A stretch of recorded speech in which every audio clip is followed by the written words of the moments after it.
Karena ini baru pertama kali pertemuan, ya, kita awali dengan perkenalan ya, ta'aruf dulu. Ya.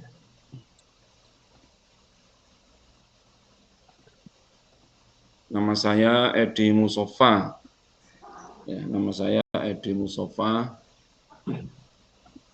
Dalam Islam itu nama itu penting karena dia menjadi identitas. Terutama kali yang dimiliki oleh manusia itu nama. Maka di dalam Islam ada ungkapan bahwa salah satu tanggung jawab orang tua itu memberi nama yang baik. Ya. Ayyuhsina ismahu, hendaklah kalian memberi nama kepada anakmu dengan nama yang baik. Tidak harus bahasa Arab, tetapi harus punya makna yang positif, punya arti yang baik. Nah, Edi itu bahasa Jawa, Musofa bahasa Arab. Edi itu maknanya baik atau bagus, kalau Musofa itu maknanya jernih. Sehingga dalam bahasa Arab, air yang jernih itu bahasa Arabnya ma'usofin, air yang putih, air yang jernih. Sehingga dulu zaman Nabi itu kalau ada sahabat yang namanya maknanya kurang positif, maknanya kurang baik, Nabi sering mengganti nama seseorang, ya, dirubah dengan nama yang punya arti yang positif, yang baik. Contoh umpamanya di dalam kehidupan, karena nama ini menjadi doa ya, nama itu di samping simbol, dia adalah doa dari orang tua untuk kita. Jadi kalau ada orang tua memberi nama anaknya Muhammad Soleh, begitu ya harapannya dia menjadi orang yang mulia, menjadi orang yang terpuji, menjadi orang yang soleh, yang baik. Jadi memang tidak harus bahasa Arab, tetapi nama harus punya arti yang positif tadi. Meskipun bahasa Arab, tetapi kalau maknanya buruk, maknanya jelek, itu juga nggak boleh. Contoh ada orang memberi nama anaknya, umpamanya, siapa namanya anakmu? Zolimin. Ya, yang nomor 2, munafikin. Tiga, kafirin. Ya, itu nggak boleh. Oh, Pak, ini ada dalam Al-Quran. Iya ada, tapi kan maknanya jelek semua. Ya. Sehingga sampai ada orang panggilannya Tony. Tony. Ternyata setelah dilihat KTP nih ya, nama lengkapnya itu Syaitonir Rajim. Wah. Itu yang terkutuk. Gue mau dibocain. Dibocain dapur banget. Itu nggak boleh. Meskipun bahasa Arab, tetapi nggak boleh. Termasuk kalau itu kan ekstrim buruk ya, kafirin, dolimin. Ekstrim baik juga nggak boleh. Contohnya apa? Ada orang tua memberi nama anaknya agar anak saya nanti banyak orang yang memujanya, orang yang menyanjungnya. Anak saya beri nama Allah Subhanahu wa Ta'ala. Nah, itu juga nggak boleh. Itu khusus untuk nama Tuhan, tidak boleh dipakai nama manusia. Boleh nama-nama Allah, nama-nama Tuhan yang kita kenal dengan Asmaul Husna sebagai nama, tetapi sebelum Asmaul Husna itu harus ada ungkapan kata-kata abdun, sehingga menjadi Abdullah, ya Abdul Malik, Abdul Karim, ya Abdul Basit. Jadi nggak boleh menjadi langsung nama Asmaul Husna atau nama Allah itu nggak boleh. Ya, itu kira-kira filosofi nama ya di dalam agama kita itu orang tidak boleh sembarangan memberi nama kepada anaknya. Harus punya makna, konotasi, pengertian yang baik dan positif. Karena nama menjadi sebuah doa. Bahkan dalam konteks hidup bermasyarakat, ya, kan dalam Islam nama tidak harus bahasa Arab, boleh bahasa apapun. Tetapi tadi, yang penting punya makna yang baik tadi itu. Bahkan kadang ada adik kalau kita bertemu dengan orang, kita belum kenal orangnya, nama itu sudah bisa menginformasikan dari mana orang itu berasal. Contoh kalau ada orang namanya Susilo, pasti orang Jawa kan.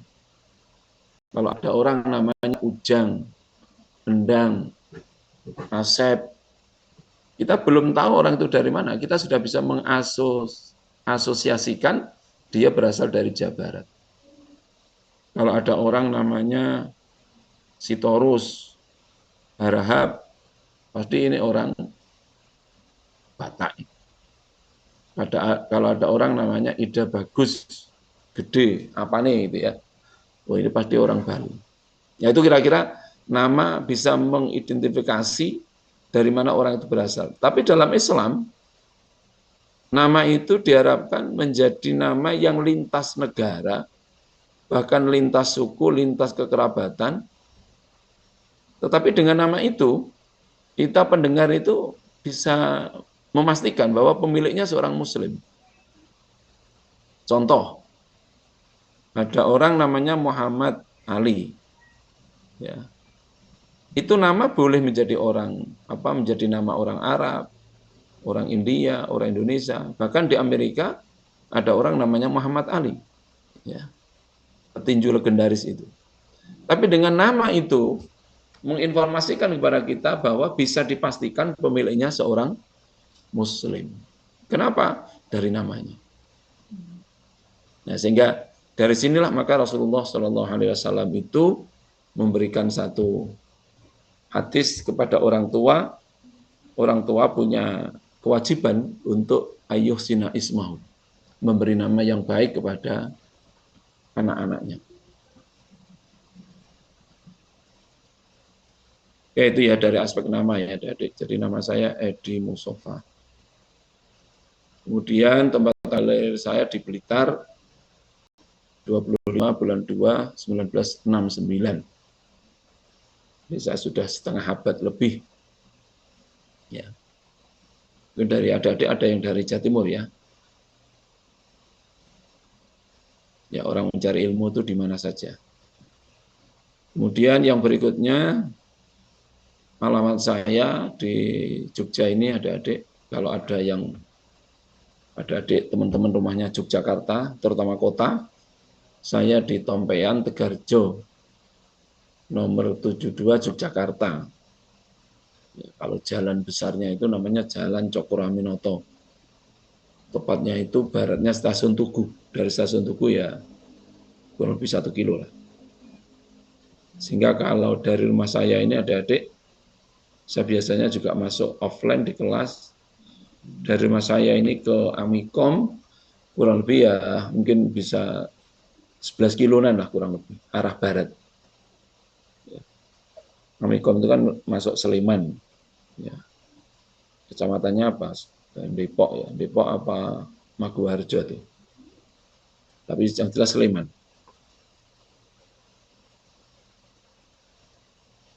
Kemudian pendidikan saya, adik-adik, saya pernah pesantren di Pesantren Tebuireng Jombang. Kemudian S1 saya di IAIN, di UIN Sunan Kalijaga, kemudian S2 di UI Yogyakarta. Tentu adik-adik pernah dengar ya pesantren Tebuireng. Jadi kalau kita sedikit sejarah, kemarin Agustus itu kan kita perayaan kemerdekaan.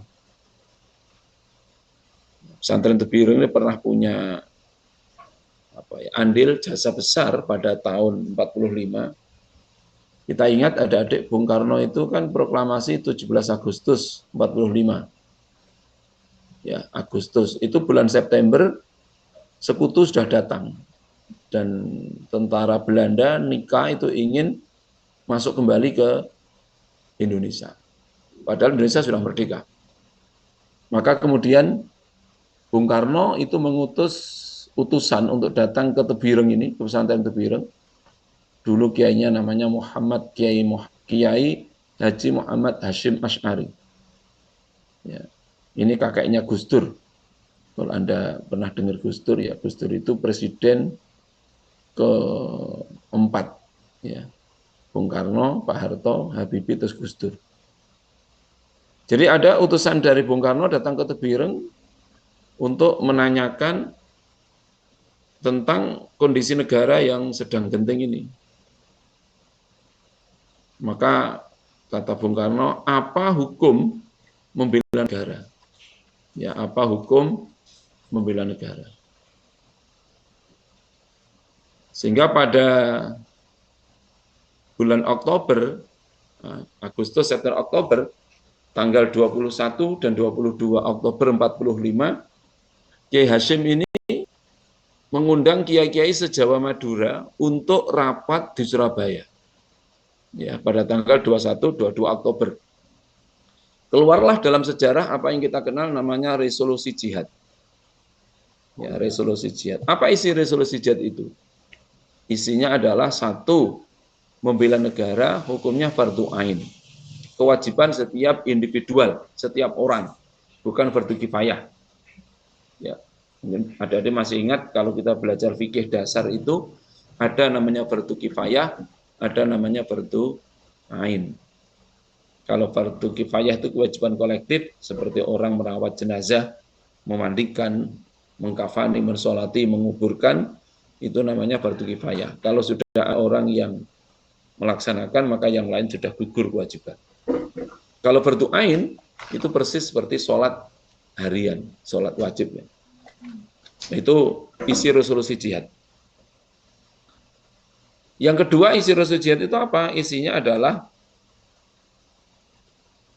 membela negara, itu hukumnya fisabilillah. Perang fisabilillah. Perang di jalan Allah. Meskipun yang dibela negara. Kenapa bisa begitu? Karena membela negara otomatis juga membela agama. Karena agama tidak mungkin bisa terselenggara kegiatan-kegiatannya kecuali ada negara. Sehingga membela negara, kata para kiai, fisabilillah, berjuang di jalan Allah, kalau meninggal dihukumi mati syahid. Itu resolusi jihad dikeluarkan pada tanggal 22 Oktober 45.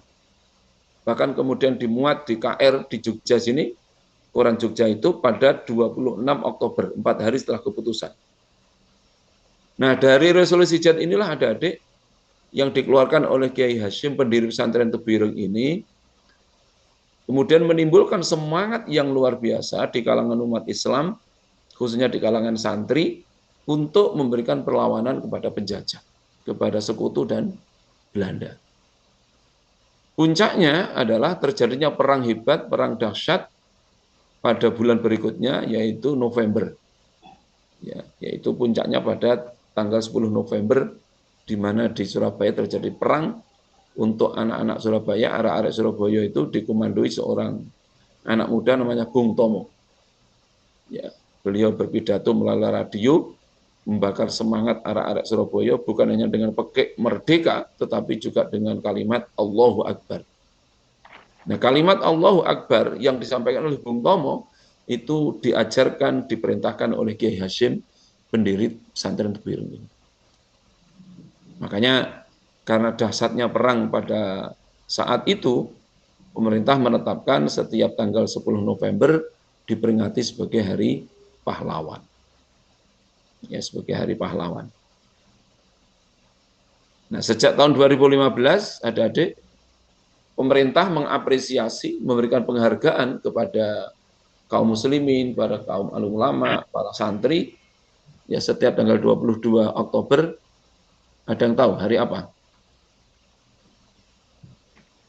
Ada yang tahu? 22 Oktober peringatan hari apa? Hari santri. 8 Oktober. Ya, Hari Santri Nasional. Jadi Hari Santri Nasional itu kenapa diperingati setiap tanggal 22 Oktober? Karena tanggal itu keluarnya resolusi jihad tadi itu dalam sejarah perjalanan bangsa kita yang dikeluarkan oleh kiai-kiai, dikomandoi oleh Kiai Syarif. Nah, itu kira-kira sedikit sejarah Tebireng. Makanya di Tebireng itu ada dua pahlawan yang dimakamkan di sana. Satu Kiai Hashim Asy'ari tadi, ya, sebagai pahlawan. Yang kedua putra beliau, namanya Kiai Wahid Hashim. Nah, Kiai Wahid inilah ayahnya Gus Dur. Makanya kalau kita di beberapa tempat ada jalan Wahid Hashim. Kenapa ada jalan Wahid Hashim? Ya karena beliau salah satu pahlawan. Bahkan kalau kita baca sejarah,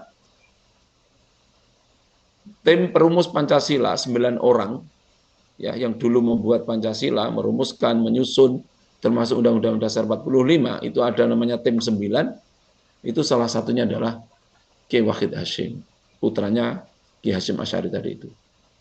Benar, masih ingat ya, 9 orang itu kan ada Bung Karno, ada Bung Hatta, ada Ki Wahid Hasyim, ayahnya Gus Dur, ada A.A. Maramis, ini orang Indonesia Timur, non-muslim, ada Ahmad Subarjo, ada Abi Kusno, ada Haji Agus Salim, ada Kahar Muzakir, dan yang terakhir itu namanya Muhammad Yamin.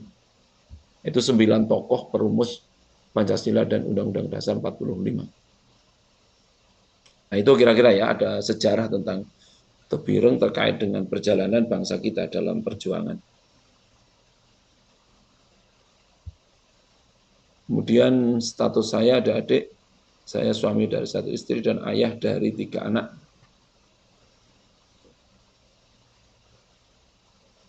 Kemudian dengan HP saya. Ini teman-teman SI 04 sudah ada ketua kelas belum ya? Belum, Pak. Belum, Pak. Belum, Pak. Ya, siapa ini ketuanya? Harus ada ini. Belum Belum voting, Pak. Belum koordinir, Pak. Yang salah satu harus ada, kalau enggak nanti saya nggak bisa menghubungi nih.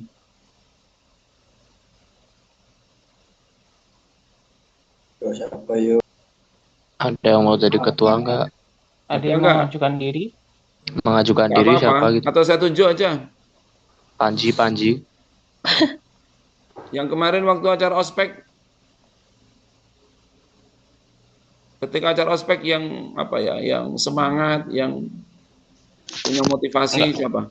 Enggak kenal semua, Pak. Oh, iya. Pak. Belum kenal, Panji, Pak. Nopal, Pak. Nopal. Panji, Pak. Panji Sopo. Enggak apa, bohong, Pak. Kok Nopal, Pak? Oh ini Panji Ihsanuddin Fajri ini. Muhammad Rizky Firmansyah itu, Pak. Muhammad Rifki Ditunjuk. Firmansyah. Ditunjuk aja, Pak, kalau ada nggak mau mengajukan diri, Pak. Coba Muhammad Rifki. Pilih aja, Pak. Muhammad Rizki Firmansyah ada? Ada, Pak. Anda dari mana aslinya? Kalimantan Timur, Pak. Ya, SMA apa SMK apa aliyah? SMA, Pak. SMA. Jurusan apa? IPA, Pak. IPA. Enggak, Pak. Di SMA pernah jadi apa? OSIS. OSIS, basket, ketua kelas. Pernah jadi ketua OSIS? Aktif di OSIS enggak? Anggota aja, Pak. Anggota aja. Anggota OSIS. Apa kegiatannya OSIS? Banyak, Pak. Oke ya, Anda Rizky jadi ketua ya? Enggak, Pak. Manut. Ini tak baiat loh ini. Nanti ada gajinya itu dari Pak Jokowi. Oh, enggak, Pak. Alhamdulillah. Oke ya, Muhammad Rizky Firmansyah ya. Teman-teman disepakati ini ketua kelasnya karena Anda mengatakan belum ada. NIM-nya 23122943. Ini tak catat loh di sini.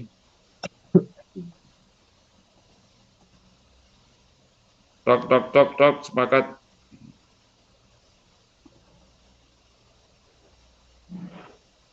Oke. Muhammad Rizky Firmansyah sebagai ketua kelas. Anda sudah punya grup kelas belum ini? Grup kelas ada, Pak. Sudah ya? Ada, Pak. Oke, saya nggak usah dimasukkan. Nanti saya ada komunikasi apapun itu melalui saudara Rizky. Anda panggilannya siapa? Rizky aja, Pak. Rizky, oke. Oke. Oke, jadi nanti kalau ada apa-apa saya komunikasinya dengan Anda. Teman-teman yang lain mohon untuk dimaklumi ya. Jadi ketua kelas SI 04 teman kita Muhammad Rizky Firmansyah. Ya, Firmansyah sudah sah. Nanti setiap ada komunikasi dari saya sebagai dosen pintunya kepada sahabat kita Mas Rizky ini. Dan tolong setiap kebijakan apapun dari saya yang melalui Mas Rizky untuk ditaati. Ya, kalau tidak ya sudah. Nanti saya hanya bisa mendoakan. Ya, termasuk nanti kalau ada tugas. Oke ya, saya kira ini sebagai perkenalan saya. Mungkin ada yang tanya sebelumnya, sebelum saya lanjutkan, ada adik.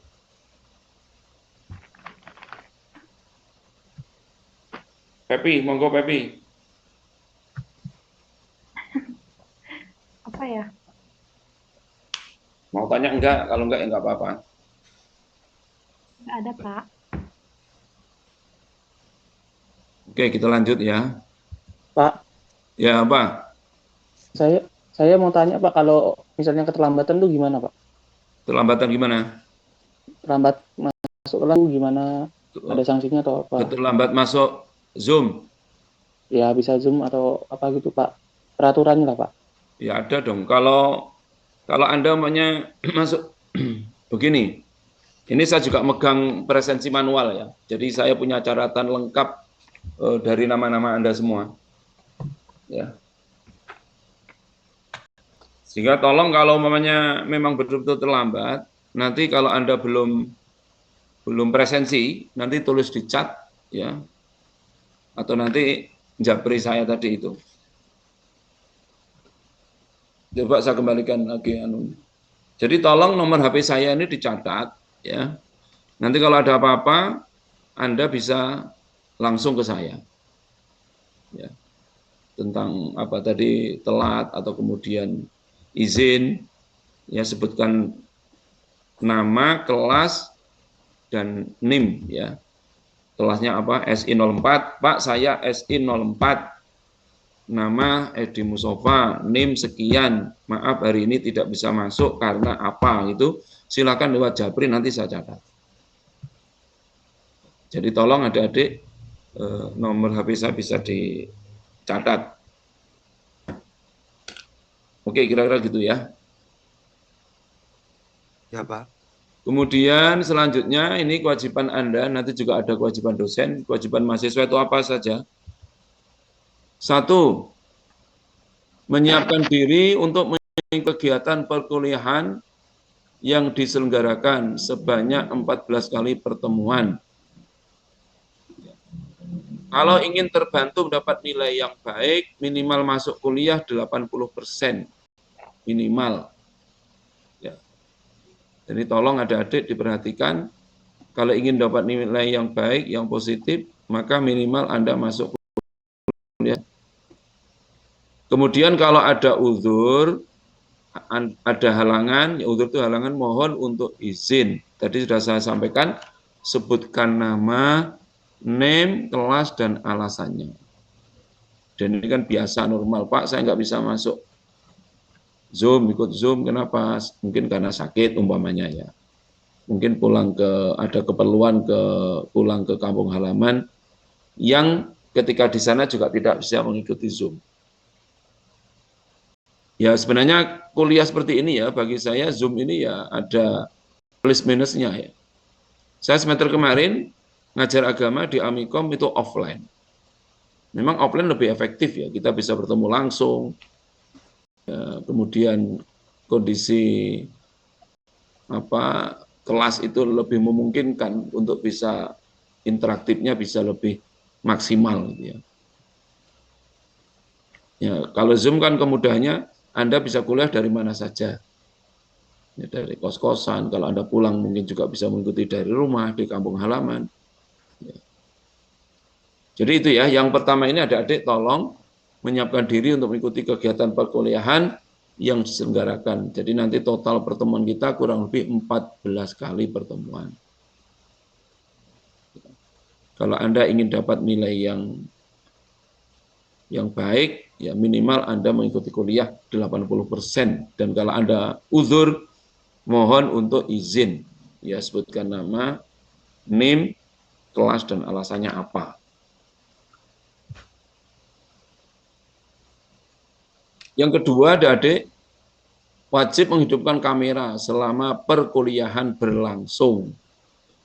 Ini saya lihat nggak ada yang menghidupkan kamera ini. atau ada enggak. Jadi nanti dalam perjalanannya wajib menghidupkan kamera selama perkuliahan berlangsung. Kalau tidak mau menghidupkan kamera, meskipun hadir, tidak dianggap kuliah. Ya, akan muncul nama Anda di laptop saya dan NIM, maka akan saya catat di absen manual. Si A hari ini absen dan juga kelihatannya kuliah tetapi kameranya tidak dibuka. Berarti dia makhluk gaib. Ya, yang ikut kuliah hanya HP-nya, jangan-jangan orangnya keliling di Malioboro. Sehingga kalau ada yang seperti itu, saya anggap tidak mengikuti kuliah. Saya sebagai dosen setiap kuliah akan muncul seperti ini. Saya nggak mungkin ngomong di bawah meja, wajah saya nggak kelihatan. Wah, yuk suara tok dosennya nanti ini. Janganlah hanya rekaman itu. Ya. Jadi nanti sama-sama adik-adik, ya, Anda wajib membuka kamera, dosen lebih wajib. Ya. Sehingga kalau nanti dalam terutama pertemuan berikutnya kok hanya HP-nya saja yang muncul, dan itu kelihatan, coba ini saya bisa melihat, Aziz Mustafa, ada enggak ini orangnya? Aziz? Ada, Pak. Kenapa kameramu? Bentar. Bentar, berarti kan orang kuliah ini. Ini, Pak. Udah, Pak.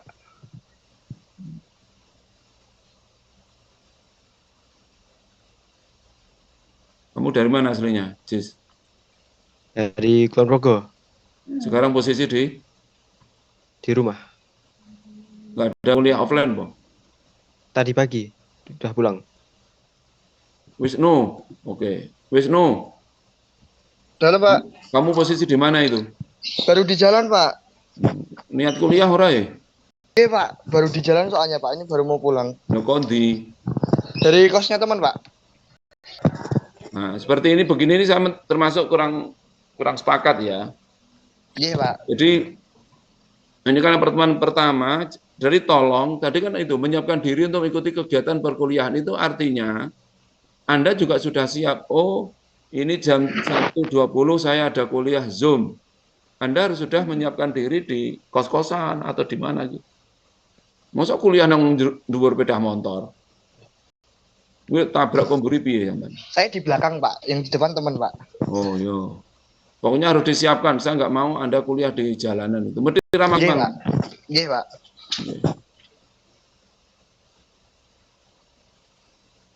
Jadi gitu ya adik-adik ya. Jadi tolong, saya kan juga ini saya ngisi kuliah nggak di dalam mobil ini, di rumah ini saya. Kadang ada itu teman-teman ikut kuliah, ini posisi di mana Anda? Di bengkel Pak. Kuliah kok bengkel iki piye? Bengkelnya kan bisa nanti setelah kuliah. Coba ini Abror Raka ini ada nggak orangnya ini? Abror Raka? 23, 12, 29, 67. Abror. Halo Pak, Dari mana kamu? dari kamar mandi Pak. Oh, wih. Kuliah malah nang kamar mandi, rong jam merokok, wih. Enggak Pak, Nang apa? Anda di mana? Anda asli dari mana? apa Pak? Aslinya dari mana? Asli Jogja, Ya Jogja ning ngendi? di kota Pak, dekat alun-alun gitu loh.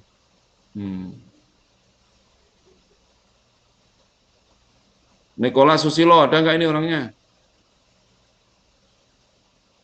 Ada Pak. Turu. Enggak turun. Di mana itu? Di kosan Pak. Wahyu Hari Cahyono. Halo Pak,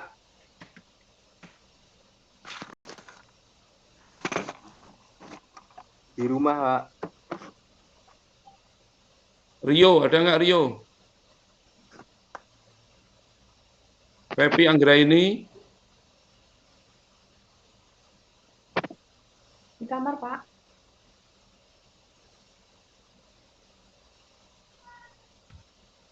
Oke, jadi gitu ya, wajib menghidupkan kamera selama perkuliahan berlangsung. Kalau tidak mau menghidupkan kamera meskipun hadir, tidak dianggap kuliah.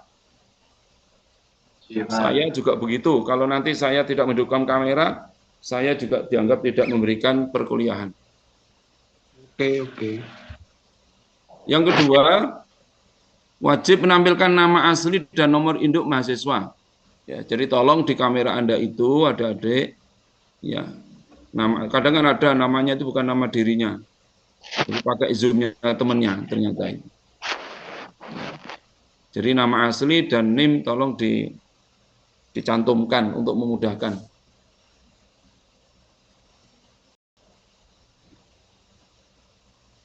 Kemudian yang keempat, adik-adik, mahasiswa itu menyelesaikan tugas yang diberikan oleh dosen dengan baik dan tepat waktu. Ya, tepat pada waktu yang telah kita tentukan. Nanti akan kita sampaikan tugasnya apa. Lalu yang bertingkah laku sopan, berdisiplin, dan bertanggung jawab, sehingga suasana belajar mengajar menjadi kondusif. Termasuk sopan itu kadang kan ada temen itu layarnya kelihatan, tapi backgroundnya itu membuat orang lain tertawa. Munyuk.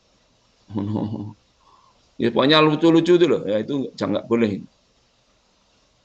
Kemudian teman-teman putri, maaf karena ini mata kuliah agama, saya harap Anda tampil di kamera itu Anda pakai jilbab. Ya. Kalau nggak punya jilbab, ya kalau di rumah pakai spray, apa-apa. Pokoknya yang sopan lah.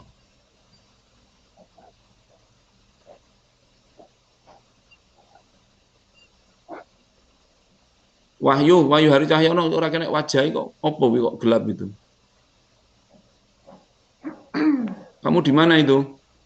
Di rumah, Pak. Kok gelap ngapain? Lagi nggak ngapa-ngapain. Ini kok gelap kok dinyalain lampunya ben ketok wajahmu lho. Iya, Pak. Duwe irung ora biar nggak suudzon orang itu. Ya, berlaku sopan, berdisiplin, bertanggung jawab, sehingga suasana belajar mengajar menjadi kondusif. Oke ya, ini adik-adik, ini kewajiban Anda sebagai mahasiswa, tolong kita belajar terus untuk melaksanakannya dengan baik. Ya, ini semua tidak ada lain demi untuk lancarnya proses kita di dalam perkuliahan kita. Mungkin sebelum saya lanjutkan ada yang tanya tentang ini kewajiban mahasiswa.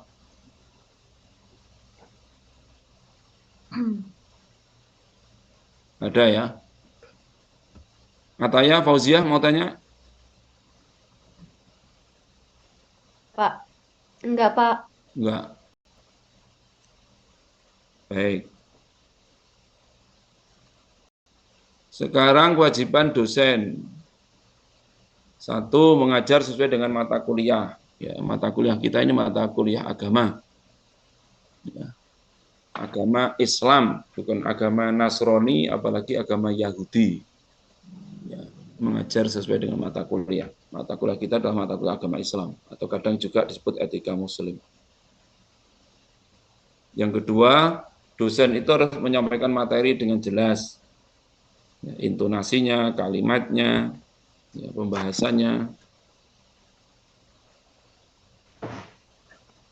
Yang ketiga, saat perkuliahan, dosen juga wajib membuka kamera. Jadi kalau saya kuliah kok tidak membuka kamera, Anda bisa demo, bisa protes. Ya, Pak, itu kok wajahnya nggak kelihatan, kok pesisnya tok yang kelihatan. Silahkan. Saya sedang di rumah ini.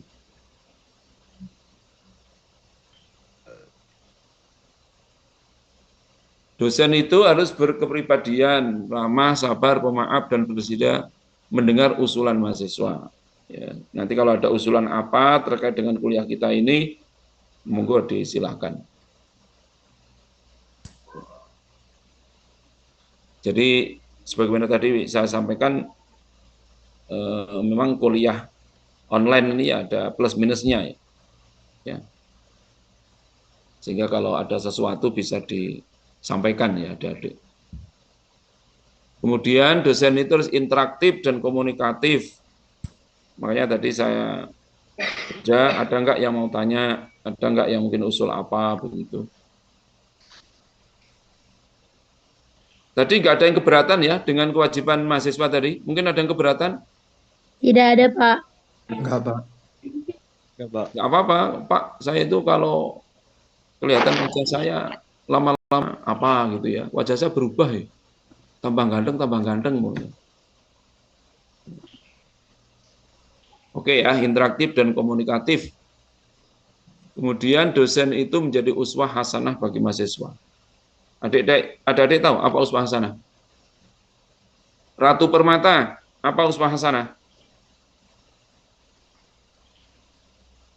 Contoh, Pak. Ya, contoh yang baik. Dapat dari teladan. Saya belajar terus ya bahwa dosen itu bisa menjadi contoh yang baik. Oke, itu ya kewajiban ta'arufnya sudah, kemudian kewajiban mahasiswa sudah, kewajiban dosen sudah.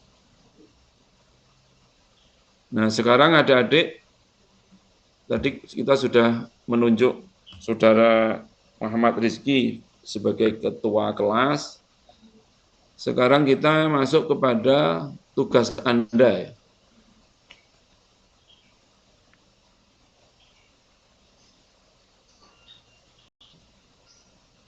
Jadi nanti kuliah kita kan 14 pertemuan. Ini pertemuan pertama. Nanti pertemuan kedua, ketiga, keempat itu saya menyampaikan materi, artinya dari saya.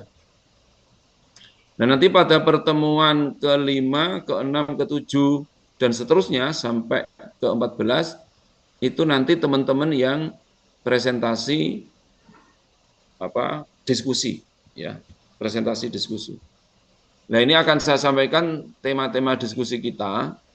Tolong dicatat dengan baik, mungkin di screenshot di HP teman-teman. Nanti untuk kelompoknya saya minta kepada saudara Muhammad Rizky Firmansyah untuk mengkoordinirnya. Kalau saya lihat partisipan ada 53 ini. Ya, nanti bisa dibuat kelompok 10 kelompok. Ya, dibuat 10 kelompok. Temanya yang pertama etika Qur'ani. Etika Qur'ani. Di situ ada pengertian akhlak, etika Islam, tujuan akhlak dalam Islam, hubungan syariat dan akhlak. Termasuk saya kemarin lupa belum menuliskan ya bagaimana akhlak dengan Allah. Ada etika dengan Allah itu ada contohnya. Manusia itu dengan Allah harus bertakwa. Manusia dengan Allah itu harus tawakal. Manusia dengan Allah itu harus bersyukur. Ya. Manusia dengan Allah itu harus bersabar.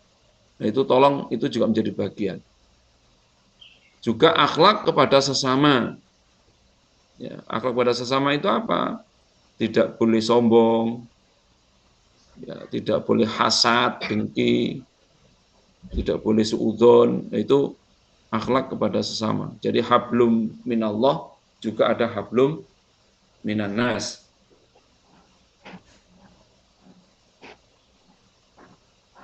Oke ya, ini yang pertama ya. Jadi nanti kelompok 1 temanya etika Quran ini.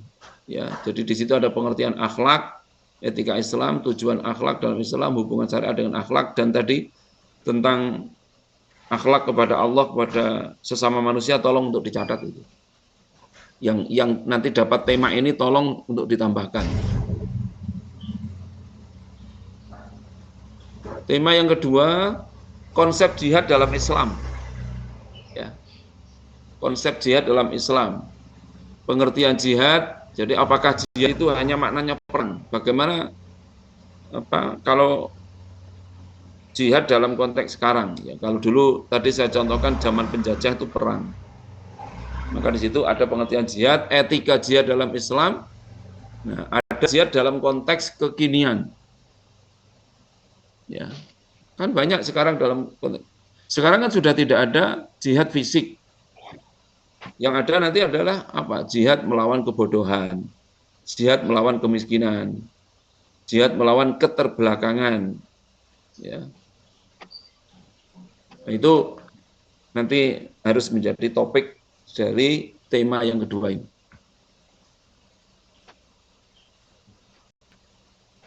Kelompok ketiga, adik-adik, temanya adalah sekularisme, radikalisme, dan fundamentalisme dalam beragama. Sekularisme itu apa? Sekularisme itu paham yang memisahkan antara negara dan agama, atau kehidupan dengan agama. Jadi agama itu dianggap urusan pribadi. Ya. Agama tidak boleh ikut campur di dalam kebijakan negara. Itu namanya sekuler. Ya. Jadi agama dianggap kebutuhan orang per orang, tidak boleh terlibat di dalam kehidupan. Jadi kalau bilang ekonomi, ya sudah ekonomi. Itu enggak, agama nggak boleh masuk bicara ekonomi. Nah itu gimana kira-kira? Kan kalau dalam Islam kan ada ekonomi syariah. Ya, ada, bahkan sekarang ada bank syariah. Radikalisme adalah tentang ini, apa ya? Kelompok-kelompok yang keras. Ya, kelompok-kelompok yang menampilkan ajaran agama ini dengan tampilan yang tidak santun. Contoh kalau dalam konteks di negara kita, adik, beberapa waktu yang lalu ada namanya HTI, ada namanya FPI. Makanya kenapa kok dibubarkan oleh pemerintah? Ya karena mereka menampilkan agama yang keras. Juga tentang fundamentalisme ini. Ya. Sehingga nanti tolong dijelaskan pengertiannya, sejarah dan pandangan Islam terhadap 3 isu tersebut. Karena ternyata isu fundamentalisme, radikalisme ini sudah muncul sejak zaman sahabat. Ya.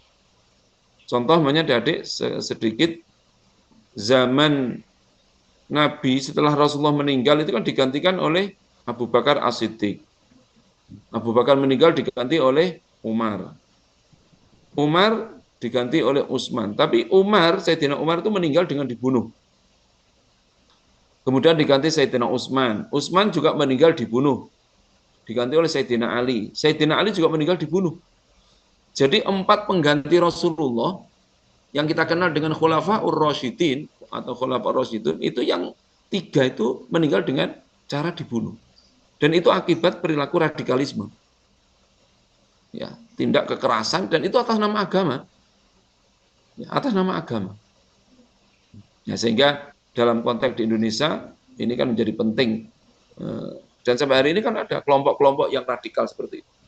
Bahkan masih ada kelompok yang menolak Pancasila. Pancasila dianggap tidak sesuai dengan syariah umpamanya. Nah itu benih-benih radikalisme atau juga fundamentalisme di dalam Islam. Oke ya, itu ya 3, sudah 3. Tolong di screenshot ya, jangan Pak temanya apa gitu ya, nggak boleh tanya nanti kalau sudah jelaskan. Yang keempat, konsep hukum dan keadilan dalam Islam. Konsep hukum dan keadilan dalam Islam. Sumber hukum Islam itu apa saja?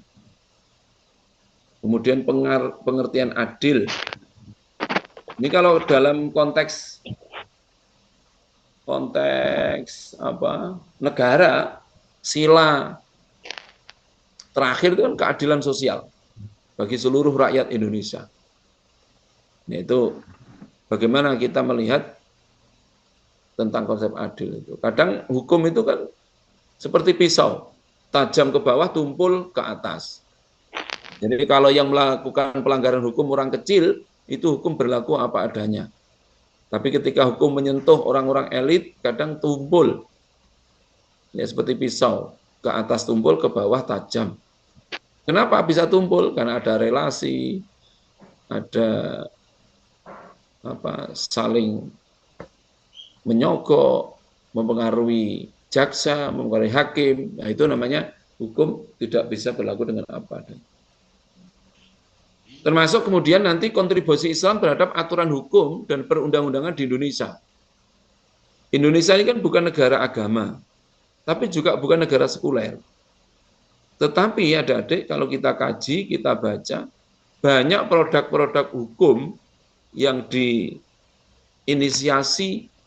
dari latar belakang keagamaan. Contoh banyak undang-undang pernikahan, undang-undang perkawinan, itu isinya hukum Islam. Contoh umpamanya ada peraturan daerah di Aceh. Kalau ada orang minum minuman keras, ada orang judi, maka dia dicambuk. Nah, itu hukum yang berlaku di Aceh itu hukum Islam. Ya, banyaklah contohnya. Nanti ada undang-undang perbankan, syariah, ada undang-undang ekonomi syariah, asuransi syariah. Nah, itu namanya produk perundang-undangan hukum di Indonesia yang berlatar belakang agama. Oke ya, itu tema yang keempat. Kemudian tema yang kelima ada adik, pemikiran keagamaan dan iptek dalam Islam. Ya, bagaimana kontribusi Islam dalam pentas ilmu pengetahuan? Ya, bagaimana hubungan iman, ilmu, dan seni? Sering kita mendengar dengan iman hidup menjadi apa itu? Jadi kalau dengan iman menjadi terarah, dengan ilmu hidup menjadi mudah, dengan seni hidup menjadi indah. Nah, bagaimana? Tolong nanti yang mendapatkan tema ini, ya hubungan iman, ilmu, dan seni dalam Islam. Termasuk bagaimana sejarah Islam mempunyai sumbangan terhadap kemajuan ilmu pengetahuan dunia. Kan banyak pemikir-pemikir Islam zaman dulu yang sebenarnya itu menjadi embrio, ya, menjadi bahan cikal bakal munculnya pengetahuan dalam konteks internasional. Ya, contoh ada Al-Jabar, ada Al-Khwarizmi, ya, ada Ibnu Sina, ada Ibnu Rus, orang-orang yang punya keahlian luar biasa tentang kedokteran dan yang lain itu matematika. Nah, itu masuk dalam tema ini, ya. Dan itu banyak kalau kita mencari banyak.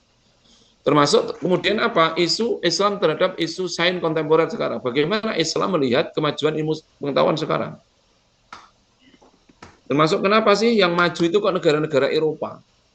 Sedangkan negara-negara Islam kayak di Timur Tengah termasuk negara kita ini kok kalah teknologinya dengan negara-negara Barat. Padahal Islam adalah agama yang mencintai ilmu.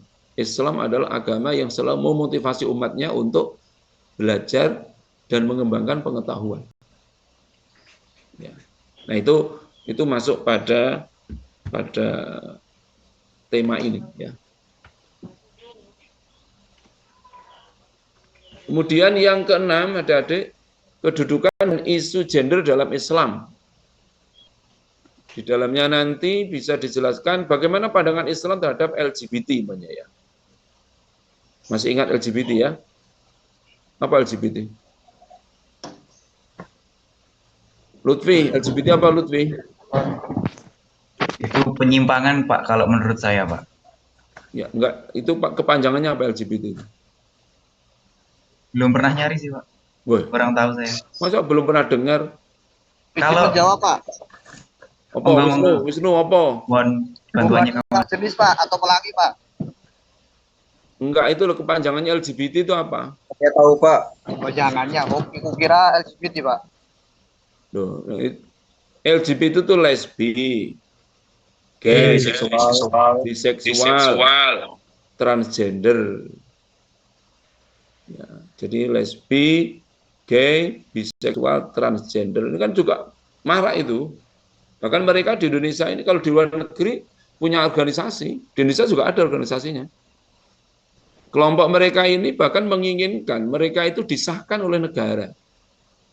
Jadi dilindungi oleh negara, orang boleh nikah sesama jenis, laki dengan laki, perempuan dengan perempuan. Kalau nikah sesama jenis mau ngapain? Ya. Nikah itu kan ada tujuannya.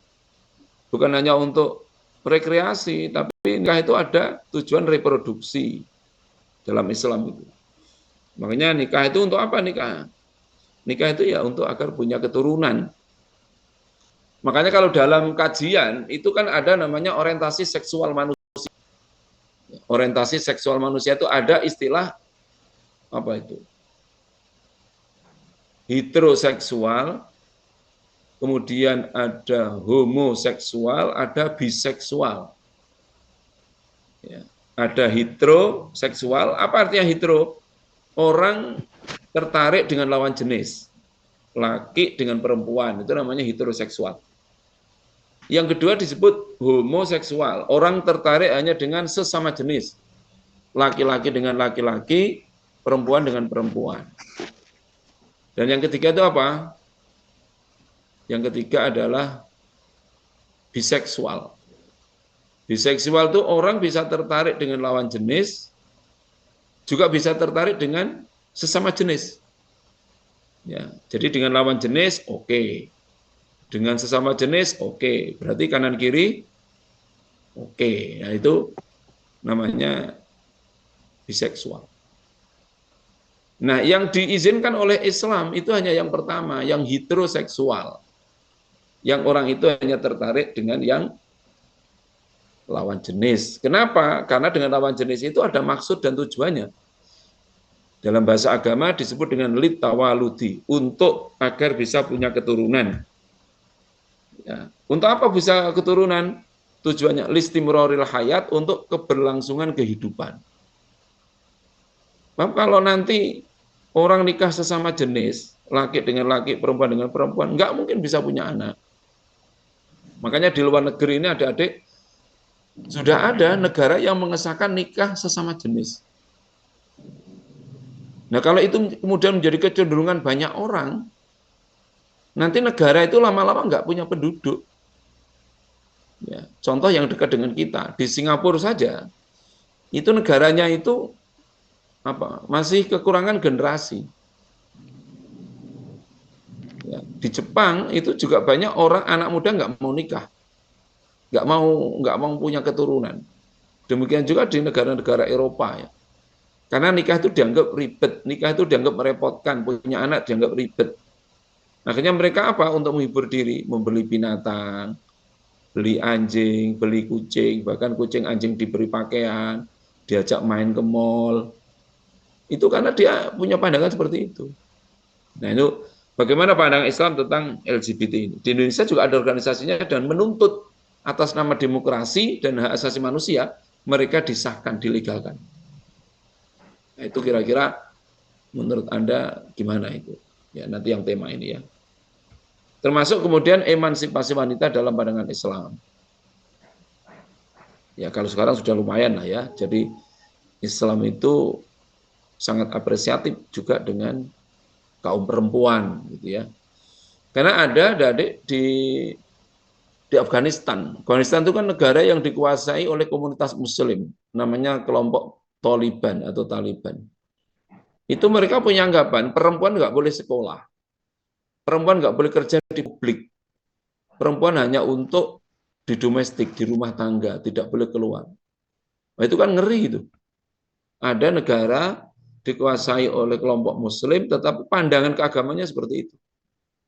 Makanya ada istilah emansipasi wanita, ada keadilan gender. Ya. Oke, ini yang ke-6 ya. Tolong ya tema-temanya di screenshot nanti agar memudahkan adik-adik semua. Kemudian yang ke-7, tentang kerukunan umat beragama dalam Islam. Ya, kita tahu adik-adik Islam ini agama rahmat. Agama yang senantiasa menebar kasih sayang. Makanya tadi saya singgung tidak boleh ada kekerasan, tidak boleh ada tindakan kekerasan atas nama agama. Sama sekali tidak bisa dibenarkan. Makanya kita harus menjaga kebersamaan dalam keragaman. Agama itu boleh beda, keyakinan boleh beda, tetapi kita harus tetap menjaga kebersamaan. Makanya pemerintah punya program namanya moderasi beragama. Ya, moderasi beragama itu apa? Mengapresiasi perbedaan keyakinan, menghormati pilihan-pilihan yang tidak sama dengan kita, apresiatif terhadap kebudayaan, ya. Termasuk nanti tema ini menjelaskan peran Islam dalam membangun kerukunan antar umat beragama di Indonesia. Ya, jadi peran Islam itu seperti apa? Di dalam konteks membangun kerukunan umat beragama di Indonesia. Di Indonesia ini kan ada berapa agama? Ada Kristen, Protestan, ada Katolik, ada Konghucu, ada Buddha, ada Hindu. Ya, yang itu harus menjadi concern untuk menjaga kerukunan. Termasuk kemudian ada trilogi ukhuwah. Trilogi ukhuwah itu apa? Yang pertama disebut ukhuwah Islamiyah. Persaudaraan sesama umat Islam. Ya, sama umat Islam ya kayak NU sama Muhammadiyah, ya. Makanya sudah tidak relevan sekarang diperdebatkan, Pak, kalau subuh itu pakai kunut atau tidak? Kalau sholat tarawih itu 11 apa 11 apa 23, itu kalau konteks sekarang sudah menurut saya nggak relevan. Siapapun seorang muslim, apapun organisasinya, pahamnya, cara ibadahnya, mereka adalah saudara kita. Nah, kalau banyak ditanya, lalu yang benar siapa, Pak? Orang yang sholat subuh pakai kunut atau orang yang sholat subuh pakai kunut? Yang atau tidak pakai kunut? Ya, semua benar. Yang pakai kunut benar, yang tidak juga benar. Karena ada dalilnya. Yang salah itu, kalau ada orang ngaku Islam, tapi nggak pernah sholat subuh, di kos-kosan bangunnya jam 8, doanya sholat subuh sampai diganti, usolli fardhu subuhi rakaataini kawanan lillahi ta'ala. Ya. Karena bangunnya jam 8 kan kawanan. Nggak boleh itu, dosa. Ya, ada adik yang di kos-kosan itu loh, saling mengingatkan. Ya. Main game sampai subuhan ini jam 09.00. Ya. Orang tanya, loh itu sholat duha kok pakai kunut? Oh, itu bukan duha, Pak. Itu sholat subuh yang kawanan tadi itu. Ya. Sholat subuh di PP. Yang kedua namanya watoniyah, ukhuwah watoniyah. Ukhuwah watoniyah ini apa? Persaudaraan sesama warga bangsa. Ya, apapun agamanya, apapun latar belakang sukunya, keyakinannya, selama dia adalah bangsa Indonesia, maka dia adalah saudara kita. Dan yang paling tinggi namanya ukhuwah insaniyah, persaudaraan sesama manusia.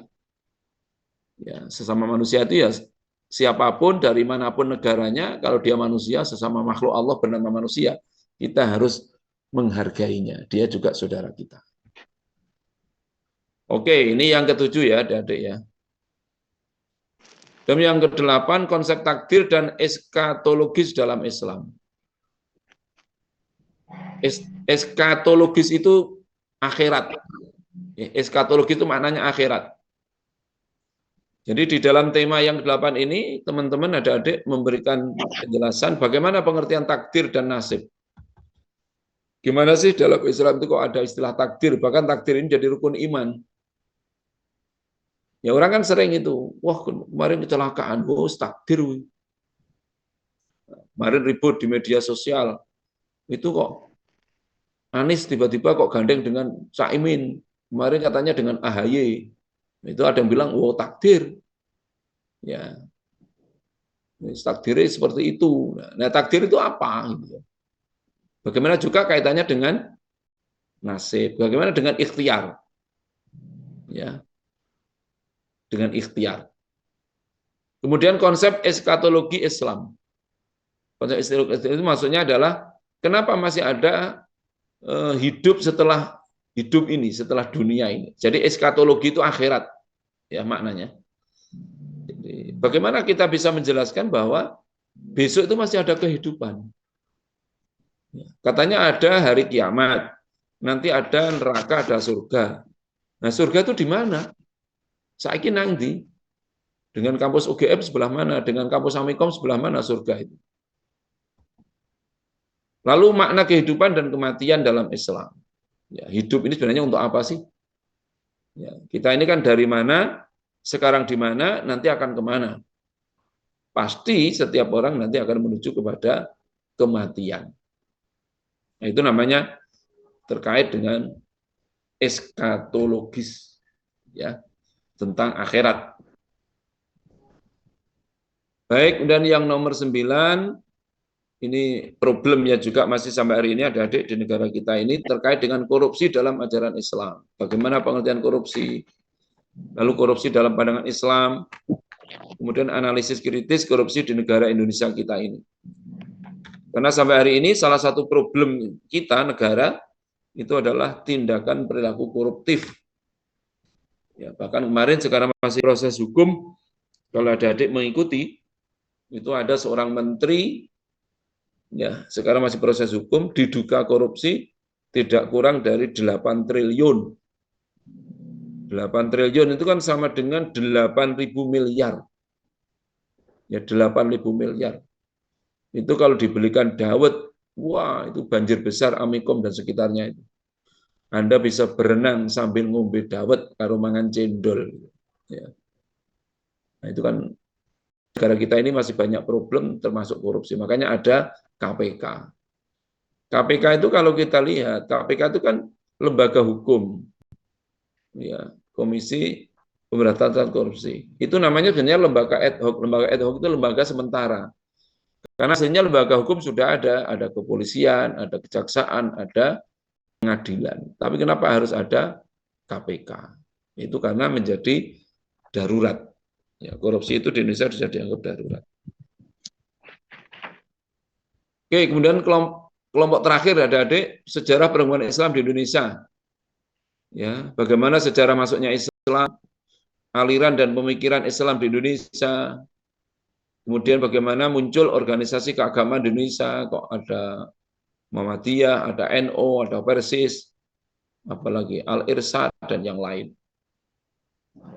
Nih, karena nanti bisa menjadi potret ya kalau kita membaca sejarah masuk Islam di Indonesia. Kenapa Indonesia ini kok agama yang tampil masyarakat relatif moderat dibanding Islam yang ada di Timur Tengah. Ya, karena yang masuk para wali, ya nanti kemudian dikembangkan oleh Wali Songo, di mana dia adaptif dengan kebudayaan, dakwah dengan wayang, dakwah dengan seni, ya itu bagian dari tema ini, tema yang ke-10 sejarah perkembangan Islam di Indonesia. Oke ya, ini ya dari temanya. Kemudian dari tema-tema ini, tugasnya apa? 1, membuat kelompok dengan koordinator ketua kelas tadi. Ya, 10 kelompok. Tolong Saudara Rizky, Anda yang mengkoordinir ini semua. Jadi kurang lebih 50 anak ini Anda bagi menjadi 5 kelompok. Menjadi 10 kelompok.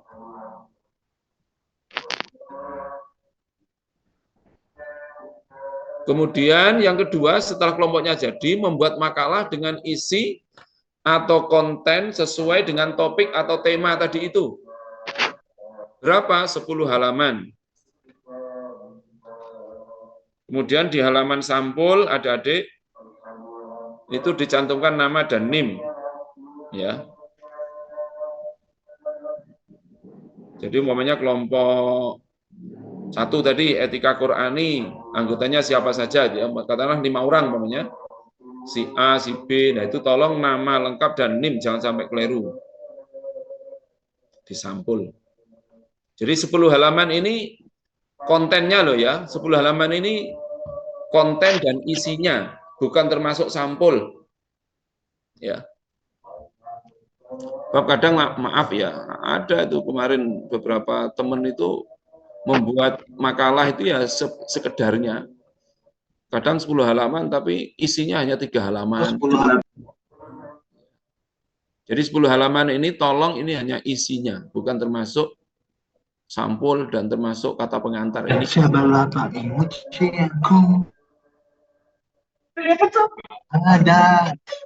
Ada hijau-hijau. Mas Ziri, matikan itu. Tak catat loh kamu.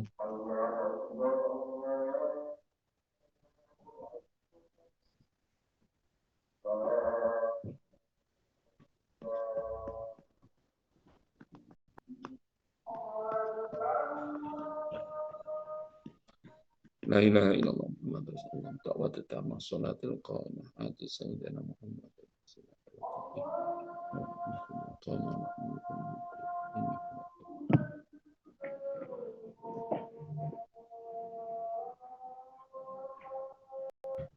Oke, ya itu ya, adik. Kemudian yang ketiga, ya tadi makalah ya, makalah per kelompok ini ya. Kemudian membuat PowerPoint untuk dipresentasikan saat bertugas diskusi. Jadi kelompok ya setiap kelompok ini tugas yang pertama membuat makalah, ya 10 halaman isinya. Kemudian yang kedua membuat PowerPoint. Ini kepentingannya nanti ketika presentasi bisa ditampilkan seperti tulisan saya kan PowerPoint ini. Ya, tentang ini temanya ini ya tentang makalahnya itu dibuat dalam bentuk PowerPoint. Ya, artinya PowerPoint ya kalimat-kalimat singkat nanti dijelaskan gitu loh.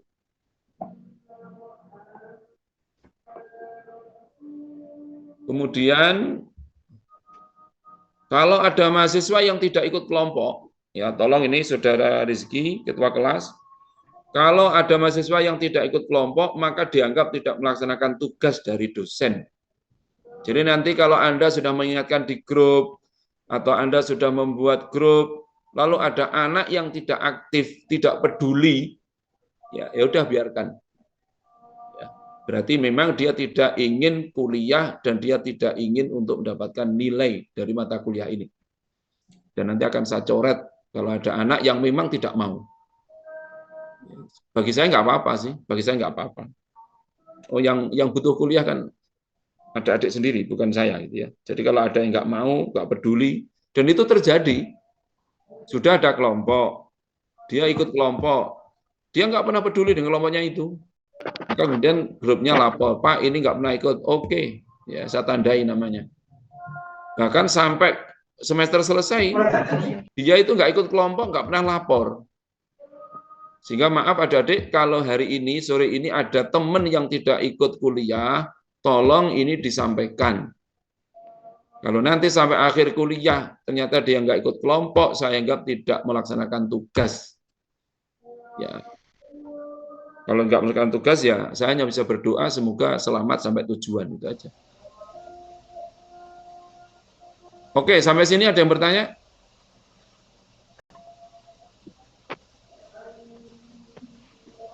Halo, sampai sini ada yang bertanya? Tidak, Pak. Oke. Pak, Oke ya. Pak mau tanya Pak. Siapa ini? Saya Pak. Oh, ketua kelas. Ya, monggo. Untuk pengumpulan tugasnya nih gimana Pak? Untuk pengumpulan tugasnya, nanti saya berharap seminggu yang akan datang. Oh. Terlalu cepat. Oke. Tadi kan ada apa tadi? Dosen itu harus sabar. Oke, tidak minggu depan. Tetapi 3 minggu yang akan datang. Ya, jadi dikumpulkan hari Senin tanggal 25. Hari Senin tanggal 25, makalah secara fisik ya. Jadi nanti fotokopi, tolong nanti dikumpulkan di pengajaran. Ya, nanti tolong Rizky ya. Halo Rizky. Kamu ngobrol dengan siapa kamu? Ini ada anak asrama Pak.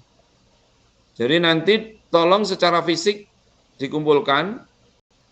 Nanti tolong dibawa ke ruang pengajaran. Iya, Pak. Di sana nanti tak komunikasi dengan namanya Pak Bowo di ruang pengajaran di kampus. Ya Pak, ini minta tolong kemarin udah komunikasi dengan Pak Edi untuk mengumpulkan tugas. Nah nanti sorenya bawa atau apa gitu saya tak ke sana. Iya Pak. Ngambilnya. Oke ya. Iya Pak. Pak Bowo dicatat namanya Pak Bowo. Pak Bowo. Di pengajaran. Di AK. Di lantai 2 gedung berapa tuh? Gedung 4 Pak ya? Gedung 4 atau gedung 3 itu? Kurang tahu. Ya, nanti cari info. Iya, Pak. Oke, gitu ya. Iya, Pak.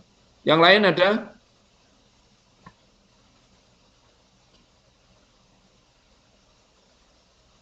Untuk presentasinya gimana, Pak? Nanti presentasinya, tadi kan saya sudah sampaikan di awal. Pertemuan pertama ini, pertemuan kedua masih dari saya, pertemuan ketiga saya, pertemuan keempat saya. Presentasi mulai dari pertemuan kelima. Yang presentasi pada pertemuan kelima itu kelompok 1, etika Qur'ani. Nanti minggu berikutnya kelompok 2. Dan saya minta semua kelompok bisa aktif.